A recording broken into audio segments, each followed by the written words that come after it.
Bom dia a todos. Inicialmente, eu quero agradecer o convite formulado pelo Dr. Fernando Pinho Barreira para participar desse seminário hoje, e dentro de um tema que é bastante atual, bastante interessante, que é justamente a questão, aliás, o Fernando usou até uma expressão muito boa, que é a questão da propriedade intelectual, internet de um lado versus liberdade de expressão. Então, dentro desse tema geral, internet, propriedade intelectual, liberdade de expressão, eu peguei um tópico específico, que é a questão do controle online na internet e liberdade de expressão, que tem a ver, quer dizer, o pano de fundo desse problema é o problema da responsabilidade civil. Então, nós vamos trabalhar exatamente com essas duas questões centrais, quer dizer, o problema de violações, de infrações dentro da internet, sobretudo no campo do direito de autor, e como é que isso a gente se coloca em questão de liberdade de expressão. Então, primeiro, inicialmente, como é que o problema se coloca, né? Por que a liberdade de expressão é um tema tão importante, é um aspecto tão importante hoje dentro da chamada sociedade da informação? O fato é que a liberdade de expressão é um vetor essencial.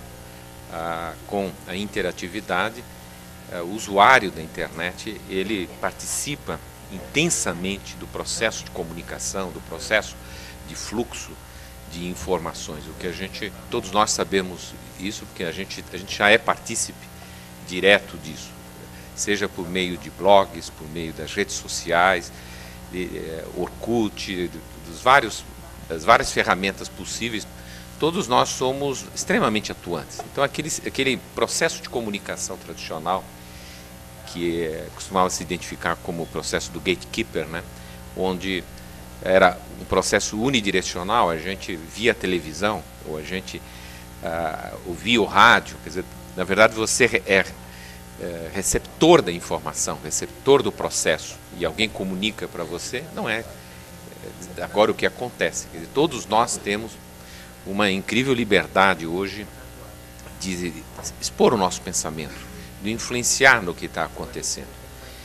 E hoje se dá exatamente muito valor a esse ambiente da internet, como um ambiente onde qualquer pessoa pode expor a sua ideia, pode se comunicar com outras pessoas, transmitir pensamento. Então, a liberdade de expressão se tornou realmente um elemento central. Até eu gostei muito dessa imagem que eu mostro aqui nesse slide, que é a pessoa ser o centro da atenção, centro do processo todo na internet. Nós temos hoje um processo de comunicação de massa, um processo de comunicação coletiva. Isso tem, então, uma questão política importantíssima, que é o problema da democratização desse processo, a democratização do conhecimento, a democratização do processo de comunicação.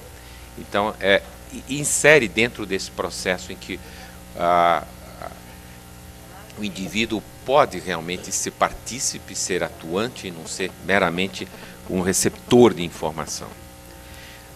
O que a gente vê costumeiramente é uma defesa muito intransigente da liberdade de expressão dentro da internet. Eu até trouxe aqui um exemplo, que é essa Carta de Princípios do Comércio Eletrônico, aprovada em 2010, que, ao tratar justamente do problema da responsabilidade dos prestadores, coloca exatamente esse enunciado, né? Deve ser reconhecida a importância da internet como espaço de liberdade de expressão, ou seja, assegurar a manutenção dessa conquista. O Marco Civil da Internet, que está ainda no Congresso, em processo de votação, também estabelece aí como um princípio básico a garantia da liberdade de expressão, comunicação e manifestação do pensamento. Ou seja, em diversos diplomas, em diversas manifestações, a gente vê uma importância que está sendo dada hoje para a liberdade, para assegurar a liberdade de expressão dentro do espaço da internet. Agora, nós todos aqui como advogados sabemos que existe uma questão de manutenção do ordenamento jurídico e dos sistemas de responsabilidade. Porque é um postulado antigo, mesmo no sistema tradicional de comunicação de massa, de que a liberdade de expressão pressupõe a responsabilidade por aquilo que é dito, por aquilo que é feito. Então, o contraponto da liberdade de expressão é a responsabilidade pelos abusos. Obviamente, quer dizer, a decorrência desse conceito é de que a responsabilidade deve incidir sobre quem pratica o abuso, ou seja, o infrator direto. Mas a internet traz aqui uma problemática que complica muito a aplicação desses princípios tradicionais de responsabilidade civil e que já, de certa forma, já vinha sendo equacionado mesmo no ambiente tradicional da comunicação, que é trazer o veículo também para a responsabilização em determinadas circunstâncias, ou seja, quando torna-se difícil, se não impossível, chegar ao infrator direto. E na internet nós temos isso até, de certa forma, potencializado ao máximo. Nós temos aí uma infinidade de recursos que são utilizados, né, como eu tinha mencionado antes, sites, blogs, redes sociais, mas o mais complicado neste processo é a dificuldade de identificar os infratores.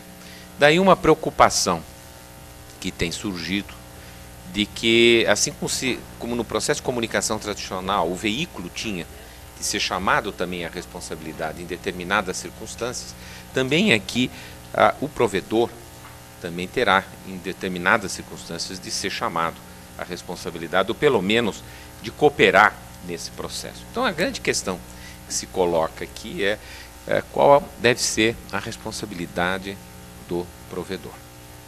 E isto se insere, então, dentro daquela questão que eu coloquei do controle online e da atuação que deve existir para eliminar esses riscos potenciais de infração, de violação que ocorrem na internet, principalmente no campo mas não só, né, no campo da propriedade intelectual. Bom, a responsabilidade do provedor, ela tem que ser examinada sobre aspectos complexos, porque não existe uma regra única que a gente possa aplicar. A gente tem que ver, primeiro, o tipo de atividade que é exercida pelo provedor. Ou seja, se ele é um provedor de conteúdo, se é ele que disponibiliza o conteúdo, ele é diretamente responsável se tem a veiculação de uma foto indevida, sem autorização, ou uma música, ou qualquer tipo de obra intelectual. Da mesma forma como ele será responsabilizado se, através do conteúdo que ele disponibiliza, há, por exemplo, uma violação de direito de personalidade, há uma difamação, ou se há um outro tipo de ilícito. O provedor de serviço intermediário é aquele que, na verdade, oferece mais dificuldade para a gente tratar com o problema, porque ele não é a pessoa que efetivamente gera o conteúdo, produz o conteúdo. Ele é o intermediário, é aquele que veicula o conteúdo. É uma situação, de certa forma, paralela ao que acontecia com os veículos de comunicação tradicionais também. Quando o veículo de comunicação, o conteúdo é próprio, é uma situação. Quando o conteúdo não é próprio, a situação é um pouco diferente. Então aqui a gente tem uma situação que é a dos provedores de hospedagem, os provedores de conexão, os provedores de e-mail. Mas aqui também a gente não pode usar uma única regra. A gente precisa, até trago essa decisão muito interessante da Nancy Andrighi de 2010, dizendo exatamente isso, que a gente tem que distinguir o tipo de atividade que o provedor está exercendo, mesmo intermediário, porque existem diferentes tipos de atividade do provedor intermediário que pode ser tratada de uma maneira ou de outra maneira. Aí o segundo ponto a considerar é a natureza da responsabilidade que a gente vai atribuir ao provedor. Quer dizer, deve ser uma responsabilidade objetiva ou uma responsabilidade subjetiva. A mesma discussão a gente tinha na época dos veículos de comunicação de massa, imprensa, né? O rádio e televisão, quer dizer, a responsabilidade deles é objetiva, é subjetiva, responde sem culpa, como é que se deve determinar essa responsabilidade? E há também a questão da responsabilidade por atos próprios ou atos de terceiro. Se o conteúdo ele gerou, a responsabilidade pelo ato próprio, mas se é conteúdo de terceiro, a responsabilidade por ato terceiro. Então a gente tem aí uma situação relativamente complexa para trabalhar. E eu mostro esse quadro justamente para dizer que não se resolve essa problemática com uma única regra, da mesma forma como a questão do controle online e como isso afeta a liberdade de expressão, também não se resolve com uma única regra. A gente tem que diferenciar as situações para poder aplicar um resultado que seja justo, uma solução que seja justa. O problema central, então, aqui é o problema do provedor de serviço intermediário, o provedor de serviços que não é o que gera o conteúdo, porque aquele que gera o conteúdo, a responsabilidade dele é direta. Se a obra intelectual não foi autorizada, se a obra intelectual é uma violação de direitos de terceiro, então ele tem que responder por isso. Os provedores de serviços intermediários, genericamente, conseguiram fazer prevalecer a tese de que eles não podem ser solidariamente responsabilizados pelas infrações que são cometidas através da rede nas atividades em que eles intervêm. Aqui podendo ser, então, provedor de hospedagem, provedor de conexão, provedor de e-mail. Tem prevalecido o entendimento na Europa, nos Estados Unidos, no Canadá, o entendimento de que eles não têm um dever geral de vigilância. Eles não têm um dever de fiscalizar o conteúdo. O dever deles seria um dever de remoção de material ilícito. Então, esse seria um primeiro parâmetro, né? Você determinar a responsabilidade dele, é você definir que dever que ele tem, porque a infração desse dever é que gera essa responsabilidade. Então, o dever que tem sido reconhecido é o dever de remoção, não o dever de fiscalização genérica. Então, ele não é responsabilizado se no conteúdo, se na página que ele hospeda, existe um conteúdo que é violação de direito de terceiro. Ou se o vídeo, por exemplo, que é colocado no YouTube é um vídeo ilícito, um vídeo que reproduz uma obra de terceiro. O primeiro diploma legal, inclusive, que consolidou esse conceito de que ele não tem um dever de fiscalização geral, mas tem um dever de remoção, quando aplicável, é o Digital Millennium Copyright Act de 98.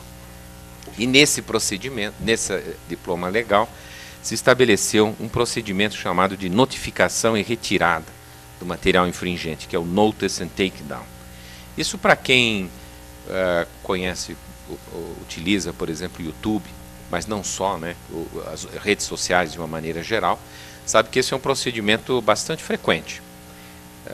Se o vídeo que é localizado, o material que é localizado é um material que viola direito de terceiro, há um procedimento estabelecido, que é o procedimento de o prejudicado comunica, se comunica com o provedor e o provedor adota um procedimento para retirada. O procedimento preconizado aqui pelo Digital Millennium Copyright Act é o procedimento de ele suspende o material que está disponibilizado, comunica a parte que postou e, na ausência de uma resposta, ele baixa o material definitivamente. Então é por isso que ele é definido como um procedimento de Notice and Takedown.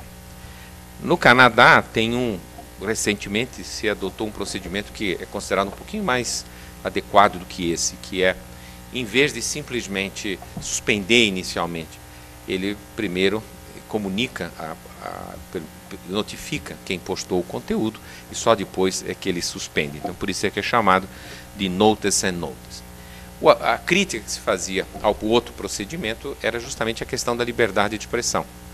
Dizer, bom, então, qualquer pessoa, mesmo abusivamente, pode se insurgir contra um conteúdo postado na internet, dizendo que viola o direito autoral dele, e esse conteúdo é imediatamente suspenso. E o interessado é que tem que se manifestar para depois esse conteúdo ser restabelecido. Esse mecanismo do Canadá evita essa situação, porque a suspensão e remoção do conteúdo ocorre posteriormente. Então, esse sistema de dever de remoção é considerado como um sistema que convive muito bem com a liberdade de expressão, principalmente sobre esse formato do Notice and Notice. Quer dizer, então, o controle online que se faz dos conteúdos de infração a direito autoral não interfere indevidamente no exercício da liberdade de expressão. Na diretiva do comércio eletrônico da Europa, ou seja, aquele sistema que nós vimos era Estados Unidos e Canadá, esse sistema na Europa, não há assim um procedimento exato previsto como você tem nesses outros diplomas legais, mas tem aí o conceito de que os provedores de serviços intermediários não têm uma obrigação geral de vigilância, ou seja, eles não têm que ficar preventivamente fiscalizando o conteúdo, porque isso, ao lado de ser uma providência tecnicamente difícil, também seria uma providência que poderia cercear exageradamente a liberdade de expressão, sobretudo quando envolve não, vamos dizer, crimes claramente identificáveis, como racismo, apologia à violência ou pornografia infantil, mas direitos privados, como o direito de autor, por exemplo, o direito de marca, cuja infração depende muitas vezes de uma caracterização em concreto, muitas vezes não depende, normalmente, de uma caracterização em concreto. Esse mesmo conceito de que o provedor tem que exercer uma atividade proativa e que isso não interfere na liberdade de expressão, a gente encontra naquela carta de princípios que eu mencionei anteriormente. Você vê que eu gosto de trazer esse documento porque é um documento nosso aqui, aprovado pelo Comitê Gestor da Internet. Então você vê que no tópico de responsabilidade dos provedores, onde ele dizia, como eu já tinha mencionado antes, que deve ser reconhecida a importância da internet como espaço de liberdade de expressão, ele diz também que a responsabilidade dos provedores de serviço deve ser equilibrada, reconhecendo-se a modulação, por um lado, entre sua neutralidade face ao conteúdo postado pelo usuário e, por outro, um dever de atenção para condutas evidentemente ilícitas, objeto de provocação pelo interessado ou da administração pública. Então, também aqui no Brasil, se entende que, embora não haja, então, uma obrigação geral de fiscalização prévia, que a liberdade de expressão não estaria indevidamente cerceada se a gente exigir do provedor o exercício de um dever de atenção com relação ao conteúdo que é postado. Aí a questão é exatamente, então, essa, né? Que dever de atenção? Seria o dever de remoção ou seria alguma coisa diferente? O próprio documento do Comitê Gestor do Brasil deixa claro que esses princípios que são também muito defendidos, que são os princípios da neutralidade, da inimputabilidade da rede, não impedem que se exija o exercício de um dever geral de atenção. Só que existem, uma vez conquistado esse primeiro ponto, quer dizer, existem tentativas de ampliar um pouco mais o que seria o exercício desse dever geral de atenção, por exemplo, com ampliação do que seria o dever de remoção, porque corolário, obviamente, do dever geral de atenção é remover o conteúdo. Simplesmente identificá-lo não é suficiente, seria removê-lo, mas removê-lo exatamente em que circunstância? Houve duas decisões muito interessantes fora do Brasil, discutindo de que maneira o provedor melhor exerceria esse dever de atenção, dever de remoção. Então, um caso interessante foi o caso da Viacom contra o YouTube, onde se pretendia que, a Viacom pretendia que, com a informação ao YouTube de que determinados vídeos estavam sendo postados, o YouTube deveria monitorá-los e retirá-los da rede. E isso foi considerado por alguns como já uma invasão dentro, um cerceamento maior da liberdade de expressão, no sentido de que, então, ele poderia estar retirando conteúdos que talvez não fossem realmente violadores de direito autoral. E, por outro lado, não deixa de ser verdade também que, assim agindo, o provedor acaba exercendo uma função de fiscalização, porque ele é que vai estar monitorando o conteúdo. Então, nessa decisão, o que se entendeu é que o dever de remoção é o dever de remoção de um vídeo determinado, e não o dever de monitorar o conteúdo atrás de determinados vídeos. Quer dizer, a diferença deste conceito seria que, por exemplo, que nem agora, nós temos aí a nova temporada do Games of Thrones. Os vídeos já estão aí, já estão aparecendo. Quer dizer, qual é a obrigação do YouTube? É monitorar a rede atrás de qualquer vídeo que é postado que se refira ao Games of Thrones, ou a obrigação dele é, ao receber a notificação de que tem um determinado URL, ele deve remover aquele URL. Faz muita diferença. No meu modo de ver, se você atribui ao provedor a obrigação dele vasculhar os vídeos que tem em Games of Thrones, de certa forma você transfere ao provedor essa obrigação de monitoramento das infrações, que deveria ser, pelo menos em tese, do titular do direito e não do provedor. Além de saber, obviamente, se colocar, obviamente, se tecnicamente isso é possível ou não. Então, aqui nessa decisão, se entendeu que isso não deveria ser atribuído ao provedor, que isso é uma obrigação do titular e que a obrigação de remoção é a remoção de vídeo específico. A mesma coisa nesse caso da Saban versus Tiscali, também trata-se de um provedor, e aqui um provedor de acesso, aí diferente, não era provedor de hospedagem, e a ideia também era saber se ele tinha que adotar medidas preventivas ou não. Se a adoção de medidas preventivas já era um excesso no exercício do direito do dever de remoção. E o tribunal aqui considerou que sim, que exigir que ele monitore, que ele adote medidas preventivas, é, na verdade, exigir uma fiscalização prévia, que isso não é a função dele. E que isso, a fiscalização prévia, compromete a liberdade de expressão. Esse processo foi para o Tribunal de Justiça Europeu e se manteve esse mesmo entendimento. Então, o entendimento que tem prevalecido nessa questão do dever de remoção o dever de remoção significa que o provedor, tendo conhecimento de que uma determinada obra intelectual está sendo reproduzida indevidamente, por exemplo, no YouTube, no Orkut, a obrigação dele é remover aquele conteúdo quando é informado da pessoa prejudicada, por comunicação da pessoa prejudicada, que tem a obrigação, ela, interessada, de indicar o URL específico e não fazer o provedor filtrar os conteúdos, por exemplo, para identificar os diversos tipos de vídeo, as diversas situações. Eu diria que este é um procedimento que me parece que efetivamente não fere a liberdade de expressão, porque ele é um procedimento bastante tópico, quer dizer, ele não implica em nenhuma censura prévia de conteúdo. Bom, no Brasil, essa questão, como eu disse, se colocou também na prática, não só nessa carta de princípios do Comitê Gestor, mas agora, quando o Marco Civil foi levado ao Congresso. O Marco Civil, como os senhores devem saber, é o projeto de uma lei básica, uma lei mínima da internet, e, portanto, traz só regras genéricas, gerais, né?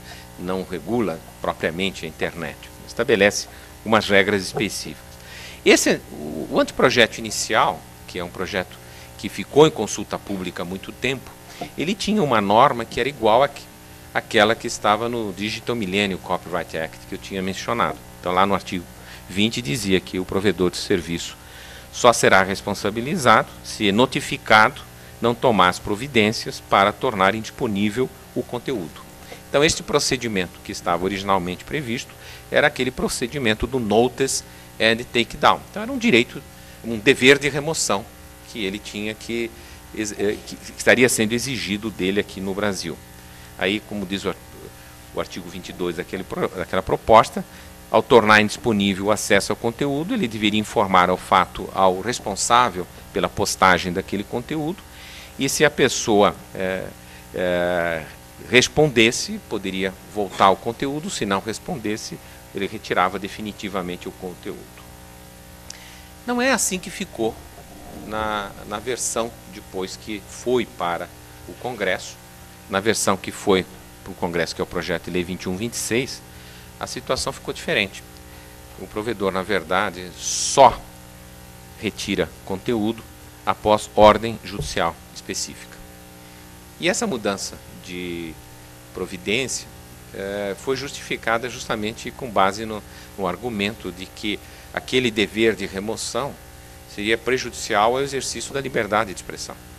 E que o correto seria só com ordem judicial o provedor fazer a remoção. Até porque, argumentava-se, ele teria que examinar o conteúdo, que não é verdade, né?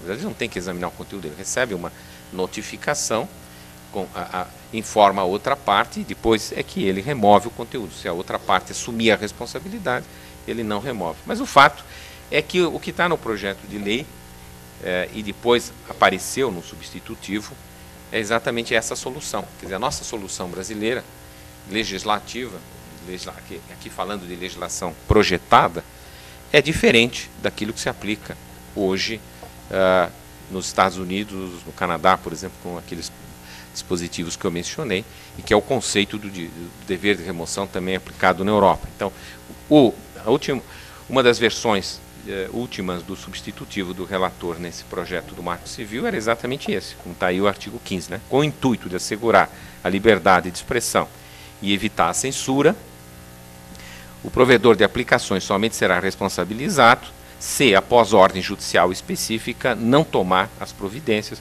para, no âmbito e nos limites técnicos do seu serviço e dentro do prazo assinalado, tornar disponível o conteúdo. Ou seja, na verdade, o dever de atenção preconizado pelo comitê gestor se traduz no dever de cumprir uma ordem judicial.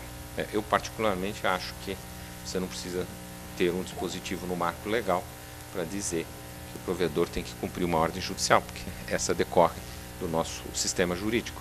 Então, na minha opinião, eu entendo que esse dever de atenção preconizado pelo comitê gestor não está adequadamente regulado aqui. Eu acho que isto é menos do que aquilo que se faz fora do Brasil e me parece que não é necessário para assegurar a liberdade de expressão. É verdade que este dispositivo não se aplica só à violação de direito autoral ou à violação de propriedade industrial, onde a ocorrência do ilícito é mais clara, é mais caracterizado. Ele se aplica a outras situações. Mas eu ainda questiono se esse sistema de notice and notice, esse procedimento de remoção, ele realmente cerceia indevidamente a liberdade de expressão. Então, a mim me parece que essa forma de controle online é razoável. Não deveria ser condenada como se vê que está sendo aqui no Brasil. Por essa razão, porque justamente no Marco Civil a alternativa acabou sendo do cumprimento de ordem judicial, remoção por ordem judicial, numa das últimas versões do projeto de revisão da Lei de Direitos Autorais, se incluiu o sistema, então, do Digital Millennium Copyright Act, que era um novo artigo, 105A, e que tinha aquela redação que estava inicialmente no Marco Civil da Internet e que foi substituída pelo cumprimento de ordem judicial. Não se sabe se hoje esse projeto está na Casa Civil, e a gente não sabe se esse dispositivo se manteve ou não. Mas, aparentemente, há, então, uma tendência de se colocar o dever de remoção no ordenamento jurídico brasileiro, não no Marco Civil, mas na Lei de Direitos Autorais, e, portanto, seria especificamente para esse tipo de situação. Tem aí as várias etapas desse procedimento que são paralelas àquelas que estavam inicialmente no Marco Civil. Bom, esse é o entendimento, vamos dizer assim, é um encaminhamento desse problema no Brasil em termos de legislação projetada. Então, caberia a gente analisar como é que o judiciário está vendo isso, como é que o judiciário pensa com relação ao dever do provedor, o dever de atenção do provedor, o que ele acha sobre o controle online. Nós temos nessa matéria algumas decisões muito interessantes da Nancy Andrighi do STJ. Essa é praticamente a primeira decisão dela, depois dessa vieram outras decisões, e não só dela. Então, nessa primeira decisão, que é de 2010, a Nancy Andrighi estabelece alguns parâmetros que me parecem muito interessantes nessa questão do controle online versus liberdade de expressão. Então, ela deixou muito claro nesse tópico, né, que a fiscalização prévia pelo provedor de conteúdo do teor das informações postadas na web por cada usuário não é atividade intrínseca ao serviço prestado. afirmação bastante importante e, no fundo, bastante coerente, como a gente vê com a orientação internacional. Quer dizer, de fato, não há esse dever de fiscalização prévia com relação ao conteúdo que é postado na web. Aí ela diz, portanto, nesse caso, então, não há um defeito de serviço, não se aplicaria aquela responsabilidade objetiva preconizada pelo Código de Defesa do Consumidor. Mas aí ela vai além. Ela fala, ao ser comunicado de que determinado texto ou imagem possui conteúdo ilícito, deve o provedor agir de forma enérgica, retirando o material do ar imediatamente, sob pena de responder solidariamente com o autor direto do dano em virtude da omissão praticada. Portanto, a visão do judiciário aqui nessa decisão, e que é acompanhada posteriormente, é de que o dever de atenção do provedor não se traduz no dever de simplesmente retirar por ordem judicial ou cumprir ordem judicial, mas que se traduz na obrigação de remover quando toma conhecimento, mediante provocação de interessado, de que há um conteúdo ali ilícito, há uma contrafação, uma violação de direito autoral numa imagem, por exemplo. Em suma, né, esse aqui é o texto final do voto, que eu estou me detendo um pouco nele, porque, como eu disse, outras decisões vieram e este parece ser, então, no momento, o entendimento que prevaleceu no STJ. Então, são basicamente esses 4 tópicos, né? Não respondem objetivamente pela inserção no site por terceiros de informações ilegais, não podem ser obrigados a exercer um controle prévio do conteúdo das informações postadas no site, mas devem, assim que tiverem conhecimento inequívoco da existência de dados ilegais no site, removê-los imediatamente, sob pena de responderem pelos danos respectivos. E, além disso, devem manter um sistema minimamente eficaz de identificação dos seus usuários, cuja efetividade será avaliada caso a caso. Então, não querendo alargar muito o escopo dessa discussão, até porque o nosso tema é mais propriedade intelectual e não qualquer tipo de ilícito pela internet, me parece que essa posição é uma posição mais adequada dentro do que a gente deveria esperar do dever de atenção e dentro do que seria uma maneira de conciliar, então, a liberdade de expressão com uma forma de controle online de conteúdo ilícito. Só que essa orientação do STJ, ela tem 2 peculiaridades. Primeiro, ela é contrária, então, ao que está sendo a orientação da legislação projetada, e, segundo lugar, ela tem alguns aspectos abertos aqui, né? Porque, efetivamente, não tem um procedimento aqui, não há aquela mesma situação de garantia do provedor que você teria com aquele procedimento de notice ou notice and takedown. Porque a vantagem daquele procedimento é que ele isenta de responsabilidade o provedor se ele cumpre aquele procedimento. Então, ele dá uma certa garantia, ou seja, na verdade, o que se faz num procedimento como esse é, no fundo, atender o interesse de ambas as partes. Quer dizer, para o prejudicado, facilita a remoção, por exemplo, do conteúdo que viola direito autoral, e, por outro lado, dá ao provedor uma garantia de que, ao proceder assim, ele não vai receber uma ação contra ele depois de terceiro, quer dizer, ele fica isento de responsabilidade. Esse é, vamos dizer, o equilíbrio que se faz dentro desse procedimento. Esse equilíbrio não tem aqui. Quer dizer, essa é uma alternativa que fica um pouco em aberto. Posteriormente, inclusive, não num caso de violação de direito autoral, mas num caso de outro tipo de ilícito, a Nancy Andrighi até deu num voto dela uma afirmação de que, uma determinação de que o prazo de retirada era de 24 horas. O que cria, então, uma ação até mais drástica, né? Quer dizer, não tem aquele procedimento de informar a outra parte, ver como ela se manifesta e depois retirar. Quer dizer, ele tem que agir em 24 horas.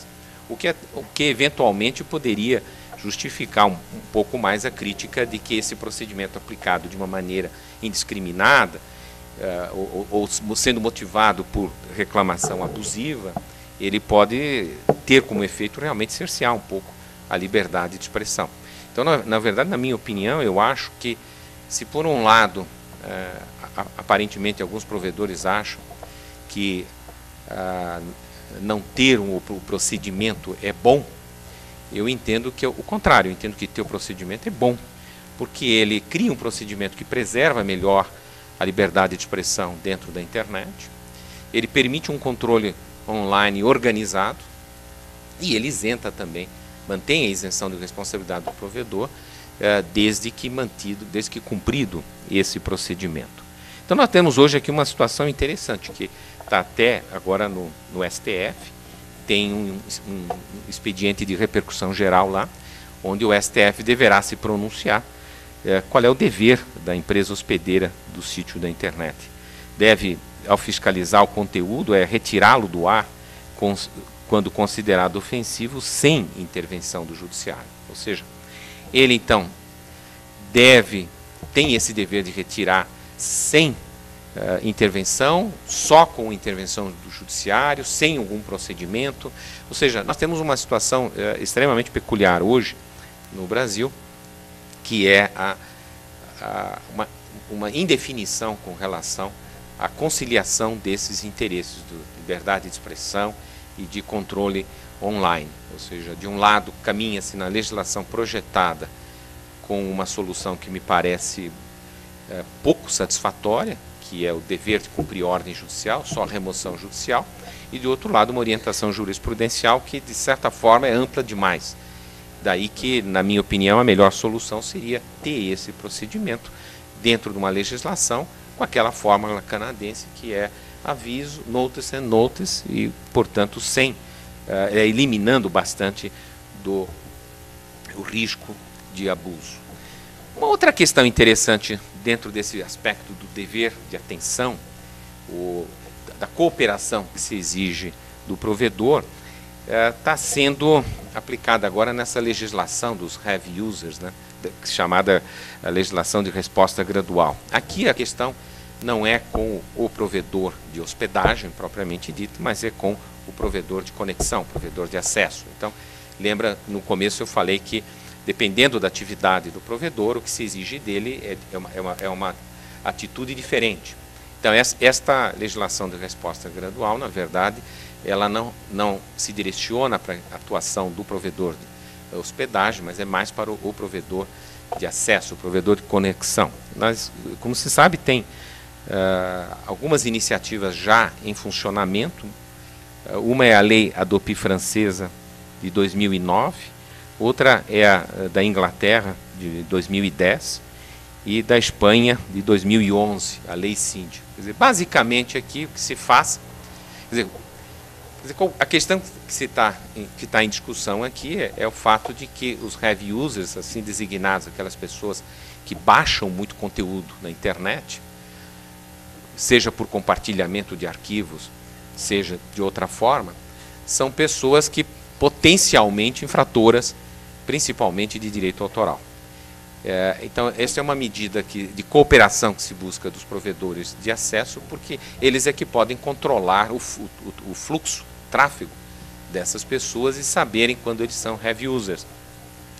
Então, pergunta aí, agora falando com relação a este tipo de atividade, poxa, monitorar a atividade desse usuário, suspender o acesso à internet é uma restrição abusiva à liberdade de expressão, à liberdade de comunicação da pessoa. Quer dizer, seria lícito fazer isso? Seria inadequado fazer?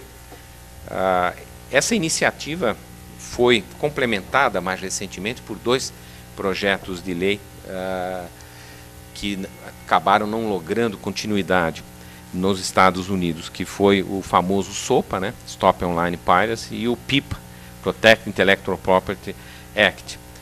Ambos esses projetos, eles visavam estender, no fundo, o sistema que já existia nos Estados Unidos para aplicação doméstica para fora dos Estados Unidos. Então, são projetos de lei que visam assegurar o mesmo sistema de controle online que vigora dentro dos Estados Unidos para fora dos Estados Unidos. Por isso que eu chamei de uma aplicação transfronteira. Na verdade, basicamente, o que se queria fazer ali é obrigar sites e mecanismos de busca norte-americanos a remover links direcionados a esses sites estrangeiros, impedir a veiculação de publicidade online, obrigar facilitadores de pagamento a suspender transações com esses sites, ou através desses sites, e exigir que os provedores norte-americanos bloqueiem o acesso. Quer dizer, realmente uma medida extremamente forte dentro do que se convenciona chamar da liberdade que deve haver de acesso à internet, liberdade de comunicação. Todo mundo sabe, esses dois projetos foram suspensos, né, eles não continuaram, o PULAC e o ACTA. E interessante que o Comitê Gestor da Internet do Brasil se manifestou veementemente contrária a esse sistema, dizendo que essa situação é uma situação efetivamente perigosa e violaria diversos princípios que são considerados importantes aqui no Brasil para a internet, entre os quais, então, a liberdade de expressão. Eu fiz essa rápida visão geral aqui das várias medidas, né, de controle online, para mostrar para vocês que a gente tem hoje, principalmente aqui no Brasil, uma tensão entre duas, que eu chamo de correntes antagônicas. De um lado, a gente tem uma corrente que advoga a maximização das medidas protetivas. Aquela tentativa de ampliar o direito, o dever de remoção, essa legislação gradual, esses projetos como SOPA e PIPA são reflexos dessa tendência de maximizar as medidas protetivas. E isso, na verdade, reflete nada mais, nada menos do que um processo que vem ocorrendo com a propriedade intelectual, sobretudo com o direito de autor. Ou seja, a internet é vista por parte de algumas pessoas como um grande risco para o direito de autor, no sentido de que a internet, ao mesmo tempo que viabiliza essa liberdade de comunicação, liberdade de expressão, também potencializa a infração, também prejudica enormemente a proteção dos autores. Do outro lado, eu diria que a gente tem uma outra corrente, uma outra vertente, que é a que propõe o que eu chamo aqui de uma maior ponderação de valores. No meu modo de ver, o correto aqui é a gente ter uma medida que seja equilibrada, ou seja, a maneira então de responder aquela pergunta inicial, como se coloca então a propriedade intelectual, o direito de um lado, versus a liberdade de expressão do outro, não pode ser resolvida, no meu modo de ver, por nenhuma medida extrema. A mim me parece uma medida extrema você pretender que apenas mediante intervenção judicial os conteúdos infrativos na internet venham a ser removidos. Isso para colocar dentro do direito de autor, ou dentro do âmbito da propriedade intelectual. A mim me parece que continua também sendo muito exacerbada essa posição, se você pensar mesmo em outros tipos de ilícitos que podem ocorrer, porque o que a gente verifica é que, bem ou mal, os titulares de direito de autor, em grande parte dos casos, são aqueles que até têm mais poder econômico para ir ao judiciário, porque os titulares de direito de autor que são prejudicados aqui, quem são? São os produtores de filmes, são as gravadoras de música, ou seja, são empresas de razoável idoneidade financeira. Então, para elas, ir ao judiciário não é tão complicado quanto pessoas físicas ou indivíduos que possam sofrer o inconveniente de conteúdos que são postados na internet. Também, por outro lado, uma posição no outro extremo, que seria exigir, por exemplo, uma fiscalização prévia, um monitoramento direto, também me parece que isso é um pouco exagerado. E eu diria exagerado, talvez não necessariamente pelo aspecto técnico. O aspecto técnico que eu me refiro é o seguinte: normalmente se diz que o provedor não tem condições técnicas de fazer esse monitoramento, porque o conteúdo que é postado na internet é astronômico, é volumoso. Então, normalmente, ele não poderia fazer essa fiscalização. Mas eu acho que, na verdade, o ponto é, do ponto de vista de direito de autor, de propriedade intelectual, a obrigação de fiscalizar a ocorrência de violação é do titular. E não faz sentido transferir essa obrigação para o provedor. Então, no meu modo de ver, a gente teria aqui uma situação onde o equilíbrio seria obtido dessa maneira. Quer dizer, eu nem dou uma absoluta isenção ao provedor do dever de agir, nem exijo dele uma ausência total, ou seja, contrário, uma obrigação de monitoramento. Então, o que nós teríamos aqui, a melhor forma, na minha opinião, de resolver esse problema é você ter um procedimento onde você cria um mecanismo que permite a retirada do conteúdo infrator de uma maneira que não seja abusiva, e não seria abusiva por causa do sistema onde só é retirado se ninguém assume a responsabilidade. Alguém podia dizer, mas se não é retirado quando alguém assume a responsabilidade do conteúdo, então na prática não vai funcionar, porque quem postou vai assumir a responsabilidade. Não é verdade. O problema é um problema prático. Se a gente pensar, grande parte desses vídeos que aparecem no YouTube, ou desse conteúdo infrator que aparece no Orkut, ou que aparece no Facebook, ele tem um caráter anônimo. Quer dizer, se aquilo é infrativo, se aquilo é violador de um direito de terceiro, seja infração de direito autoral, seja mesmo porque ele é injurioso, ou porque ele é ofensivo a um determinado segmento da sociedade, é discriminatório, normalmente o responsável por isso não vai aparecer. Ele não vai pôr a cabeça para fora para ser acionado. E, portanto, a gente vai resolver grande parte dos casos em que o problema vai surgir. Portanto, eu não vejo na prática como esse procedimento poderia cercear indevidamente a liberdade de expressão, ou, por outro lado, exigir uma atividade pesada de monitoramento por parte do provedor. Um argumento que se usa é, mas o provedor não teria que decidir quando tem uma infração ou quando não tem uma infração. Não, ele não tem que decidir, porque é um procedimento formal. Ele recebe a notificação de aquele vídeo viola direito autoral, ou de que aquela foto que está no Facebook viola direito autoral, ou que aquela mensagem que está colocada é uma mensagem que infringe direito de terceiro, e o que ele vai fazer é comunicar a quem postou que há uma reclamação.